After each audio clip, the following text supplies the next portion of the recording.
Okay, hello everyone, and welcome to a new video of my power system analysis series. Um, as you must be aware, we have been working with short circuit analysis for the previous classes, and today we are reaching the very interesting point, the climax of these videos about short circuit analysis. Because today we are working with unsymmetrical faults. And as you will see, this video is shorter than the previous one. And it's because I can spend many hours here explaining you about the theory behind the unsymmetrical faults. But to be honest, what we need to understand is that unsymmetrical fault analysis is basically the application of the symmetrical components that we already explained before. And right now, what we need to do is understand how to apply the symmetrical components in order to calculate variables and use those variables for short circuit analysis. Okay? Well, but let's move. Before I start, thank you very much for watching this video. If you are watching this video, it's because probably you are inside my YouTube channel. Thank you very much for watching the video. As you must be aware, all the slides and teaching material must be available at my research gate. Please take chance and go over there and have a look on the teaching documents, teaching material, okay? Also, there are few examples related to this class. Please go to my personal repository at GitHub and feel free to download the files from there, okay? Finally, I would like to invite you, if you want, you can follow me on Twitter or on LinkedIn, okay? But let's keep in business, okay? What is the objective of this class today?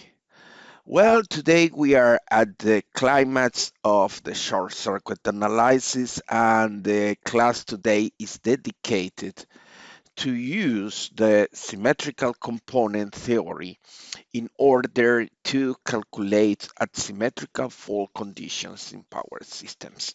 What we are planning to do today is use the beautiful theory created by Charles Fortescue in 1918 in order to calculate short circuits like single line to ground, double line, or line to ground. Okay. Um, what is the agenda? Well, the agenda is very short. I will start with a short introduction about asymmetrical, unsymmetrical faults in power system.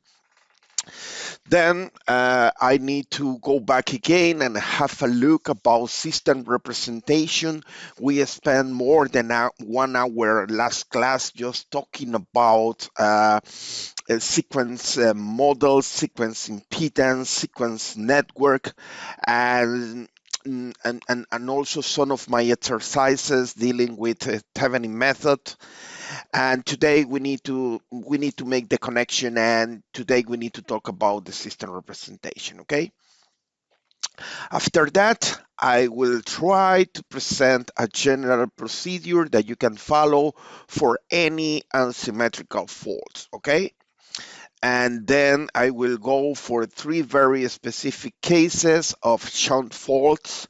I am covering here in this video only shunt faults. If you want to know more about open faults, please subscribe to my course of advanced power system. Okay, but today we are covering 3 unsymmetrical faults. Mainly we are working with the single line to ground, or the line to line, and the double line to ground. Okay. Okay. Uh, I believe you are aware that we have been talking about asymmetrical faults for a few classes. Okay, and The idea is that faults are very dangerous conditions inside the power system, and well, the unsymmetrical faults mainly, they are unbalanced conditions that they put in danger the operation of the power system. And the reason is the power system is three-phase, of course, but is designed to work properly and in safe way when it's working on balanced condition. However, I say before there are few cases that we have some non-balance operation, but the risk uh, of making hazard to the power system is very low. But the fault condition is so severe that they can create very big problems for the power system. Okay. Um, and you must remember that I was talking about the classification of faults, and I was talking about serious faults and shunt faults. And I remember I said to you that serious faults are not covered in this course, but serious faults mainly represent open circuits. Okay. As I say in the previous classes, we have been working with shunt faults. We spent probably more than 3 hours just talking about symmetrical faults, and we discussed about the short circuit, including the ground and not. Symmetrical faults, they are very beautiful because they allow to understand the phenomenon. And then I introduced the issue related with unbalanced conditions coming from asymmetrical faults. And today, what I will do is formally introduce the mechanism to calculate line to ground faults, line to line faults, and line to ground faults. Okay. Another thing, another important comment is in this course we are not talking about evolutionary or simultaneous faults. Okay, those kind of faults they are not treated here. Okay, and they are very different, and some of them can be extremely complicated. Okay, if you want to know more, please subscribe to my advanced power system course. Okay. But something that you must understand is at the end, all the symmetrical faults, even serious or shunt, they are only, they are mainly an unbalanced condition, a terminal unbalanced condition. When we are talking about shunt faults, I mean short circuits, what you need to understand is that the imbalance is coming from a terminal condition that is mainly installed in phases or between phases and neutral. That is the reason of the shunt faults. They are terminal conditions that they create imbalance, but the imbalance is coming mainly because we are installing or we are connecting a specific impedance, very low impedance, even zero, between phases or between phase and neutral point. Okay. On the other hand, we are not covering here serious fault, but you need to distinguish the mechanism, the calculation mechanism. One of the problem is that the the serious fault, the serious faults, it's mainly a imbalance that is created not because we are adding a shunt impedance. No, no. Here we are adding a serious impedance in the line, and that create very complicated analysis. Okay, but that again, that is beyond this module. Okay, in this course we are not talking about serious fault or simultaneous fault or evolutionary faults. Okay. Okay, but my job today is to introduce you to the main mechanism or to the methodology to calculate asymmetrical faults in power systems. Uh, okay, now let's talk about the starting point of the asymmetrical fault conditions, the asymmetrical fault analysis. Okay, something that my students need to understand as soon as possible is that the key point of analyzing asymmetrical faults is the system representation, okay? Um, in the previous class, we spent probably more than 1 hour talking about different devices inside the power system and how to apply symmetrical components to describe the behavior during an unbalanced condition. Okay, we spent time talking about symmetrical components, the beauty behind the mathematic model created by Fortescue, and we described that symmetrical components can be applied for describing electrical variables, voltage and currents, and also parameters like the impedance. Okay.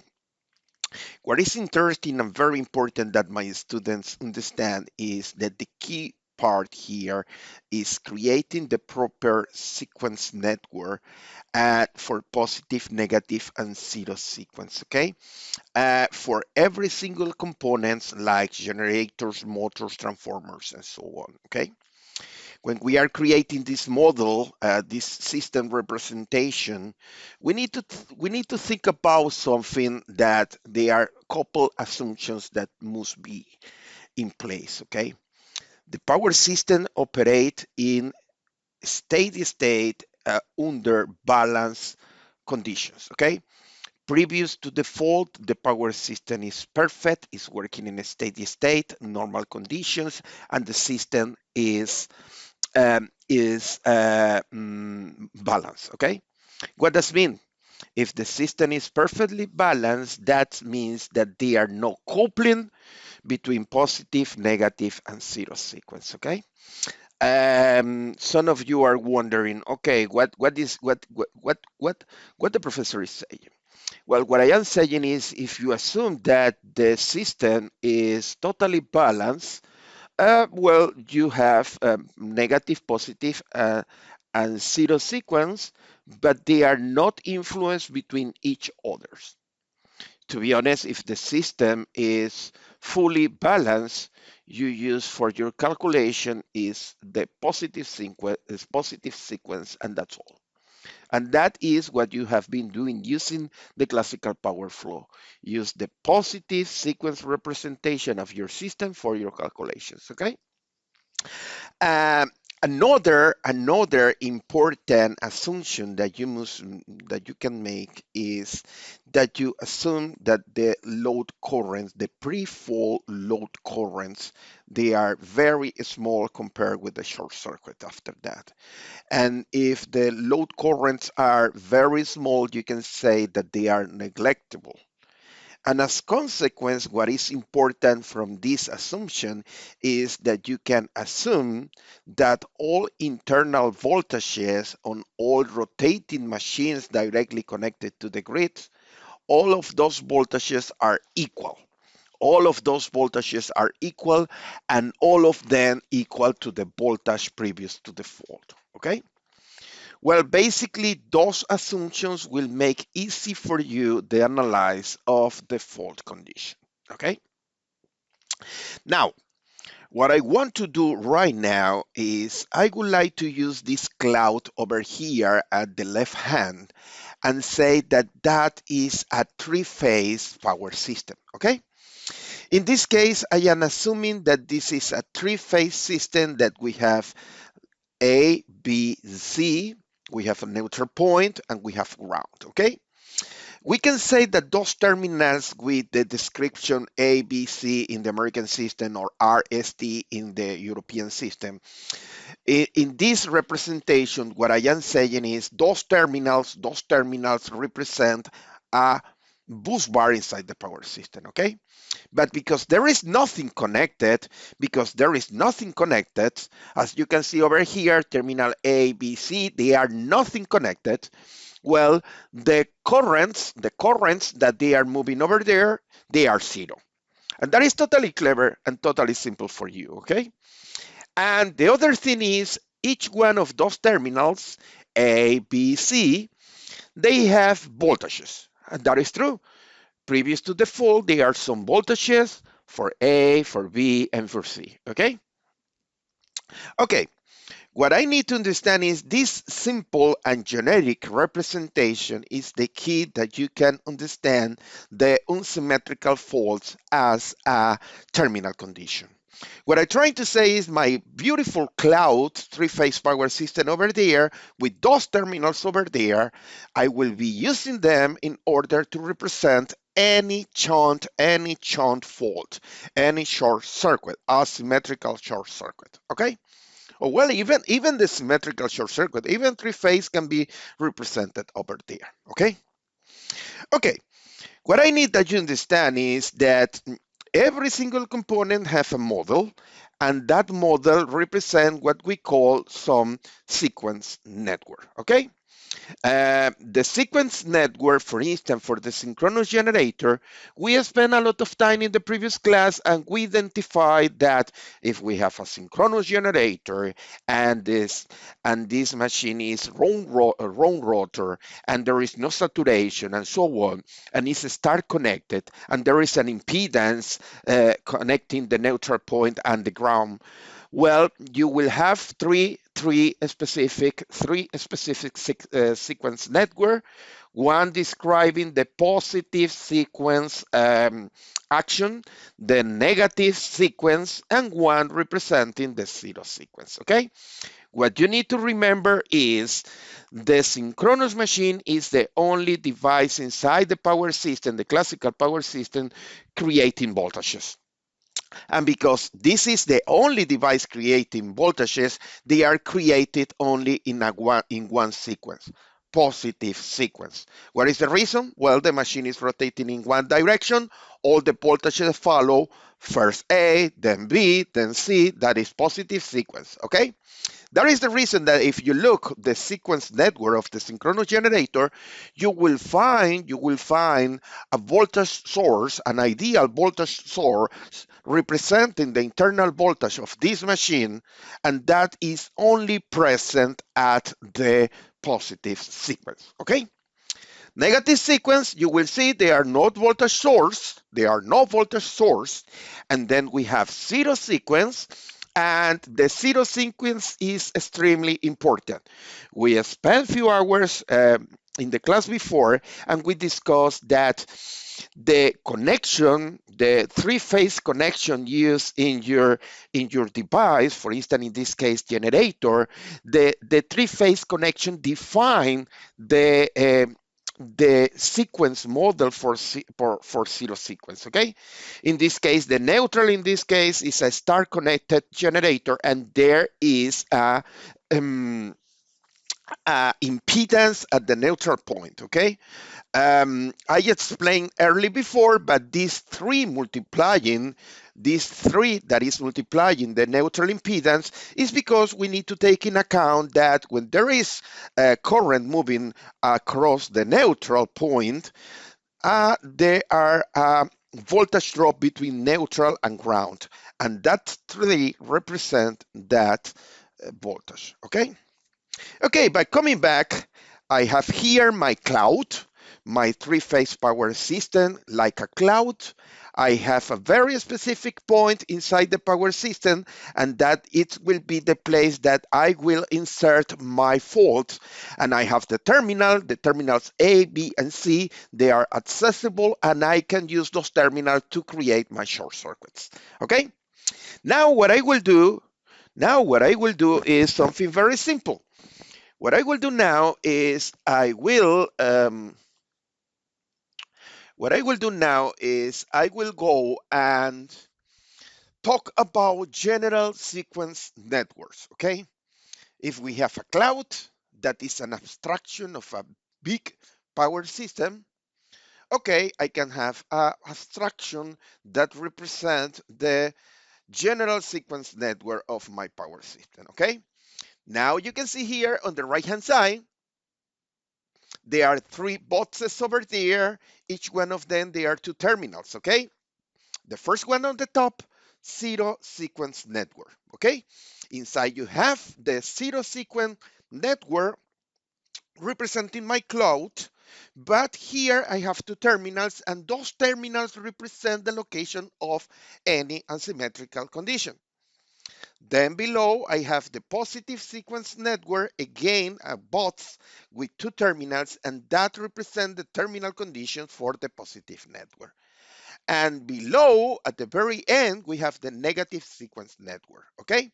What I'm trying to say is those boxes with those names, they represent the general sequence networks, okay? But on the right-hand side, you can see that there are three Thevenin equivalent models. What does mean those three Thevenin equivalent models? Well, it's extremely simple.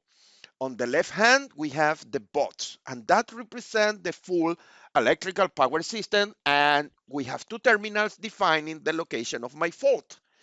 And on the right hand side, I have the Thevenin model, and that Thevenin model is representing a a reduced equivalent circuit from the system. For zero sequence, we will have here the Thevenin equivalent impedance as zero sequence. For the positive sequence, there are some voltage source coming from the internal voltage of the rotating machines, and there is a positive Thevenin impedance. And in the case of negative sequence, there are no voltage sources, but they are a Thevenin equivalent impedance for negative. Okay, good. Now we have all the tools that I need that you know in order to perform an analysis of a unsymmetrical fault. Okay. Now what I will do is I will try to show you a general procedure in order to calculate unsymmetrical faults. In this case, we are talking about shunt faults that represent short circuits. Okay. Okay. There are mainly 5 steps. The first step in any problem related with unsymmetrical fault calculation is you need to sketch a circuit diagram representing the fault point and showing all the phase connection to the fault. Okay? What I'm trying to say is the first step is that you create a drawing where the fault condition is represented, including all the phase connection. Step number 2, when we have the drawing, the next step is write the terminal conditions that they are relating unknown and known variables. That means that I want to write equations defining voltages and currents at the fault location. The third step is, okay, you can use symmetrical components, and based on the terminal conditions, now you can calculate the unknown variables, okay? Step number 4, you will now have a look about the sequence currents and see what is the proper connection that you require for your sequence networks. Okay? Then you will keep going with the step number 5, and then you will do some approach similar. Looking instead of currents, you will examine the sequence voltages and determine the connection. Okay. The process is finished if you can find the proper interconnection between the network sequences, the sequence network, when you are having an unbalanced fault. Okay. I know those 5 steps look a bit complicated for you, but the best way that you can understand those 5 steps is using those 5 steps, okay? In the remaining session of today, my plan is using this approach, this procedure, in order to calculate uh, asymmetrical faults, okay? And let's start with probably the most frequent fault that you can find in power system. And that is the case of the single line to ground fault, okay? In the single line ground fault, let me take my cloud. We have here a generic three-phase power system, okay? And this generic three-phase power system, you have terminal A, B, and C, okay? Now, what I will do is I will create in this drawing my fault, okay? In this case, we are assuming that we are studying a single line ground to fault. But in this very specific case, the fault is happening at line A. As you can see over there, as you can see over here, I am installing a shunt impedance, and that is the fault impedance. And the fault impedance is coming from the line A to ground. That is the faulted line, okay? Of course, when you install this, there is a closed path that is moving across ground, the power system, but here the current that is moving across this impedance, through this impedance, that is the line to ground fault, okay? Okay, but you can see something quite interesting. The other two phases, B and C, they are healthy, they are unfaulted. As a consequence, because there is nothing connected over there, the current at line B is 0, and the current at line C is 0, okay? Now, what I want to do is write equations describing the terminal conditions. And it's extremely simple for my students because they are quite clever, and they can see over here that the phase B and C, they have 0 currents, and that is coming because there is nothing connected over there. And here across the fault impedance, you will see that there is a voltage drop, and that voltage drop is basically the voltage drop created by the fault impedance, okay? Those are the terminal conditions that we have in the case of a single line to ground, okay? What I will do now is I will use all my knowledge about symmetrical components, and I will put in place to calculate and see my currents and voltages, okay? Now, let's do the following. My students, they are extremely good on symmetrical components, and you must remember this expression. This expression defines the relationship between A, B, sorry, let me clean here the whiteboard and start again. This equation over here, it's extremely important because it's the expression that allow me converting from 0, 1, 2, that is symmetrical components, into A, B, and C, okay? And if you remember, this is the matrix form for the relationship, and from the terminal conditions, I can take here that there are two currents that they are 0, okay? When you solve this equation that is extremely simple, you will find this over here. What is that? Well, I believe you can see something very interesting. This equation over here is telling you very important information. The first information that you must think about is the three sequence currents, they have the same value. And also, I believe you can see from that equation that the fault current, that is the current going through the phase A, is equal.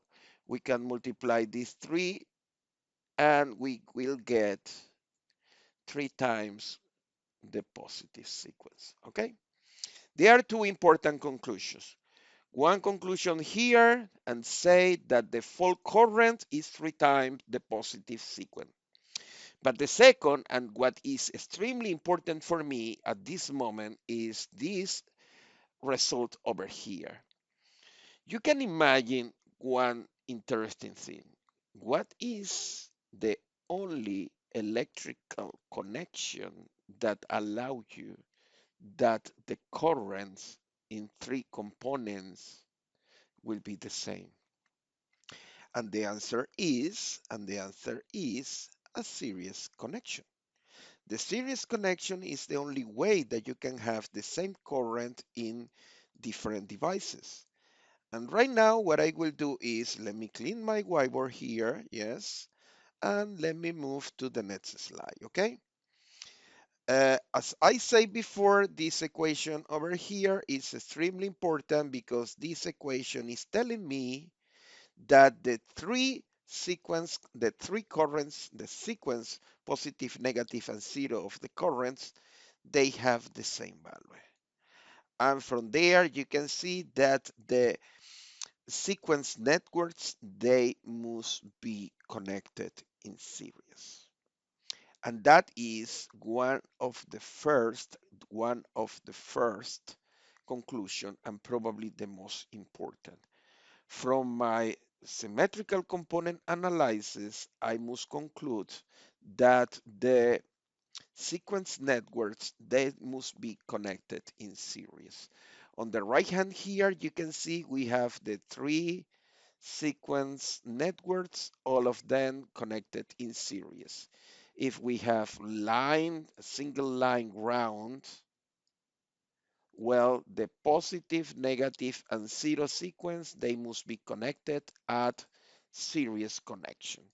And that is the only connection that allow me that the three currents, they have the same value, okay? And I think it's simple for you to understand that we can use Kirchhoff voltage law, and easily we can calculate here the positive sequence, dividing the voltage previous to the fault, dividing the voltage previous to the fault by the total impedance from positive, negative, and zero sequence, okay? Then, when you have the positive sequence, of course, you know the negative and zero because they have the same value. It's extremely simple for you. It's extremely simple for you to investigate and calculate the sequence voltage. And then using this equation coming from the symmetrical component theory, you can obtain the voltage A, B, and C. It's extremely simple, the procedure, and what I need that all my students keep in mind is when we have a single line ground fault, the sequence models, the sequence network, they must be in series, okay? Okay, now time to go for one of the faults that they are not quite frequent, probably is the less frequent fault inside the power system, but we need to take in account that that fault can happen inside the power system. It's a very interesting fault, and it's coming when we have line to line, okay? When there is a contact between line to line, we have an impedance in that contact. That is a possibility.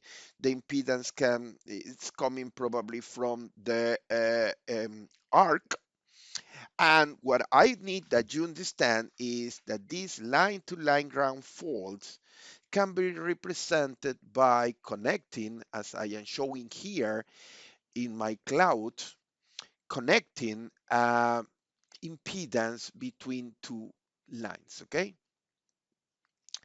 In this case, you can see that we are connecting here between A and B. We are connecting here between A and B, the impedance representing the fault, okay?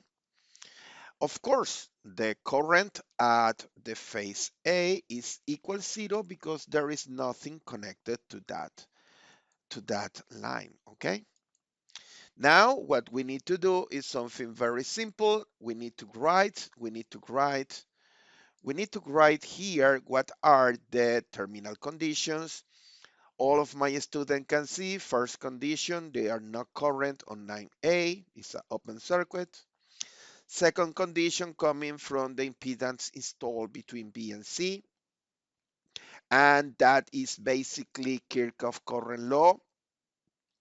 That means that the current in A and B, they are in a opposite direction, and that is what I am trying to say with this condition over here, okay? And finally, well, it's the final condition is coming from Ohm's law, and Ohm's law say that the voltage here between these, the voltage between the terminals of this impedance is coming here, like the product between the fault impedance and the current on line B. Okay. I don't know if you realize, but this fault is quite interesting because there is not contact with the neutral point or the ground point. And because there is not contact with the neutral point, all my students must remember the theory coming from symmetrical components. And because the neutral point is not involved in this fault, as a consequence, there is not zero sequence. However, let's be serious here, and what we will do is we will use the terminal conditions inside the symmetrical components, and here we can see the current on phase A is 0, current on line B, and current on line C. This is one minus the other. Then we will put that equation and we will solve, and the interesting conclusion is located here. What is the very important conclusion? Okay, first conclusion, that is coming from the matrix, but we already know about this conclusion. The line-to-line fault, there is no contact, there is not interaction with the neutral or grounding point, and as consequence, there are not zero sequence involved in this. Okay? But the second and quite interesting conclusion here is related with the fact that the positive sequence is equal to the minus negative sequence. Okay, that is something quite interesting. One connection where the positive sequence is equal to the negative by minus. Okay. The other thing that I can use is regarding the voltages. We say that the voltage drop across the fault impedance, we say that the voltage drop across the impedance is equal to the impedance multiplied by the current. Okay, all of you know that. But now the interesting question is, if we use symmetrical components, what is the conclusion that we can come around with that? Okay, very simple. We use the expression for the voltage on phase B and phase C using the symmetrical components, and we obtain this beautiful equation over here, okay? Then I will do something similar for the current on the line B. I will use the expression for the symmetrical components, And something that you must realize, is that the properties say that there is not, this one is 0, and this one is minus I A1. Conclusion, look over here, something quite interesting. Here you can see that the current on line B depend on this coefficient that is the same coefficient appearing here and appearing there. Okay, good. Okay, okay. If you remember, the voltage drop across the fault impedance, it was explained in terms of the positive sequence current and the voltages. And as I explained before, this coefficient is equal to this coefficient. They cancel each other. And here we have a very important property. Because combining with the conclusion that we got from the sequence currents, we can define finally what is the connection that we need require for a line-to-line fault in the case of positive and negative sequence. Okay, if you look here, you must remember we have here one property. The first property is that the positive sequence must be equal to the minus negative sequence. And the second property that we need to care about is that the sum of positive and negative sequence must be equal to the voltage drop across the fault impedance. Okay? Well, the zero sequence is not involved in any calculation in a line-to-line ground fault. Reason is simple, there is no contact, there is not involvement of the neutral point. As a consequence, the zero sequence network is not involved. And what we need to identify is now, okay, we need that this voltage plus this voltage is equal to that voltage. You must remember Kirchhoff voltage law. Kirchhoff voltage law is saying this voltage plus this voltage equal to this voltage over here.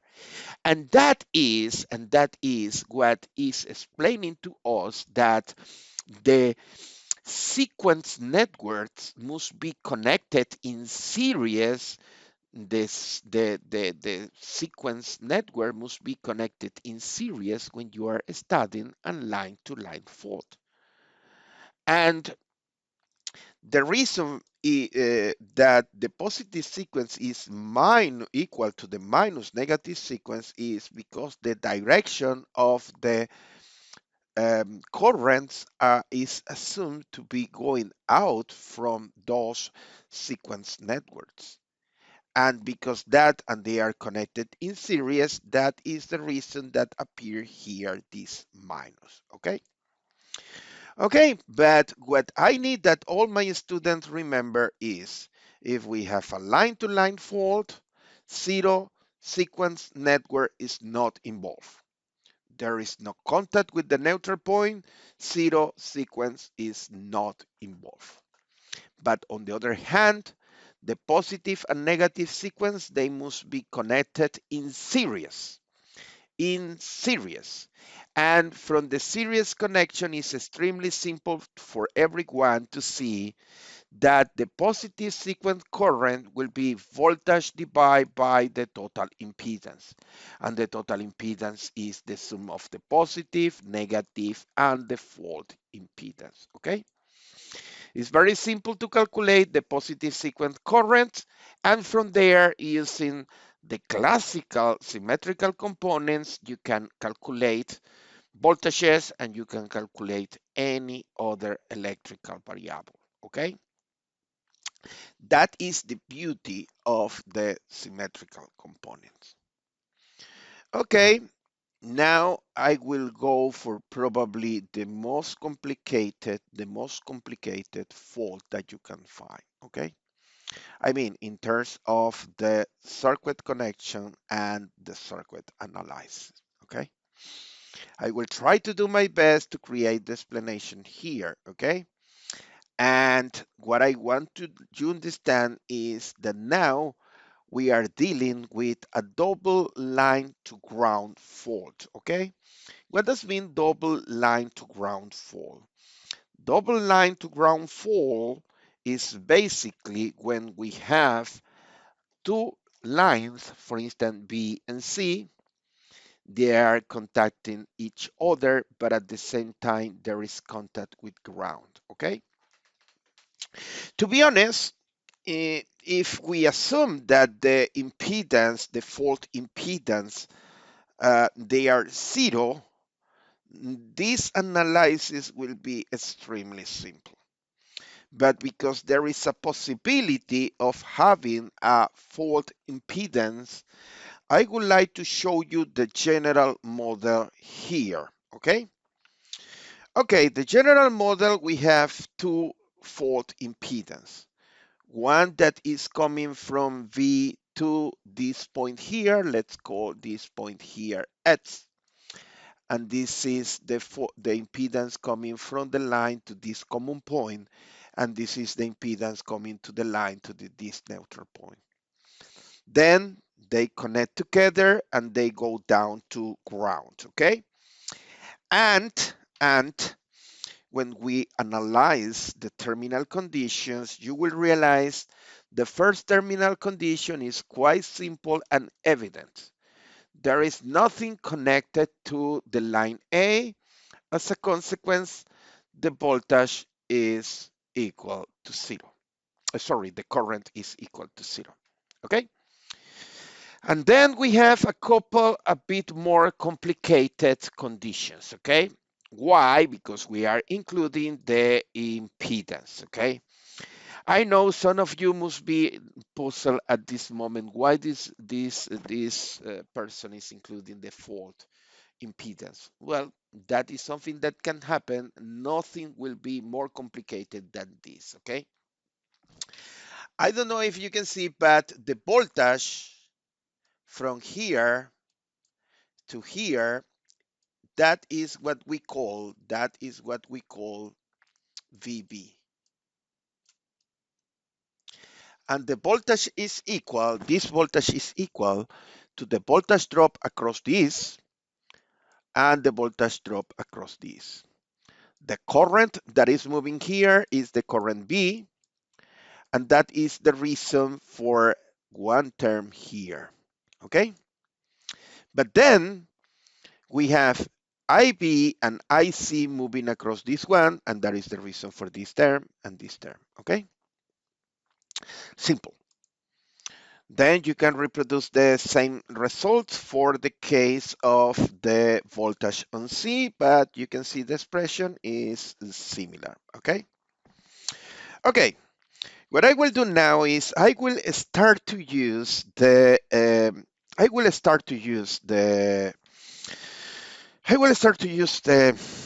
terminal conditions in order to define how the sequence network must be connected, okay? And to do that, what I will start is with the most basic condition. The most basic condition is that the current at the line B is equal to zero.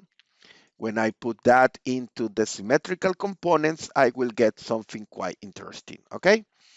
Let me go to the next slide, and you can see that if the current on the line B is zero, we will obtain something quite interesting over here. That the current on the line B is equal to zero, and we already know that. But the important conclusion coming from here is there.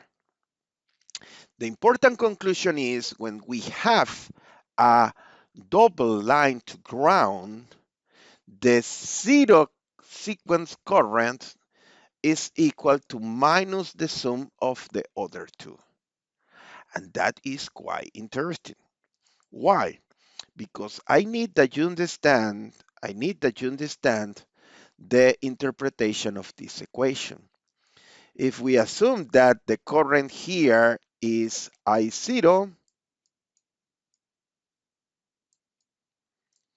in this node, the current must be equal to minus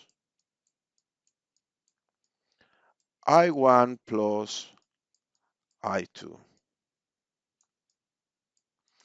I don't know if you realize, but it's very simple to say, in other words, that the current I0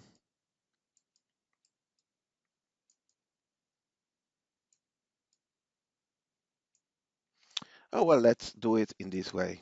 Probably is easier.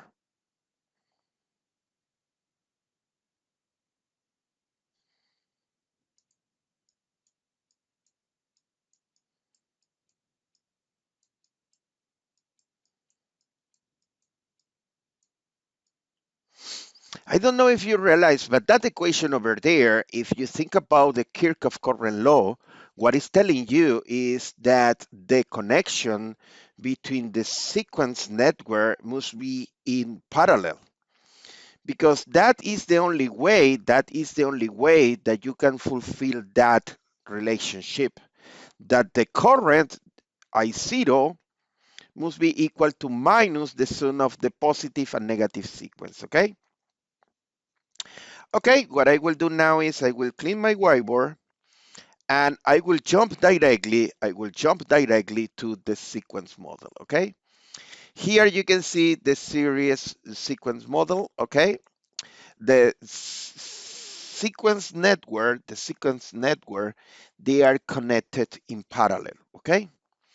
What I need that you understand is if you are analyzing a double line to ground fault, what you need to understand is that the zero sequence model must be connected in parallel with the positive sequence, in parallel with the negative sequence, but I need to add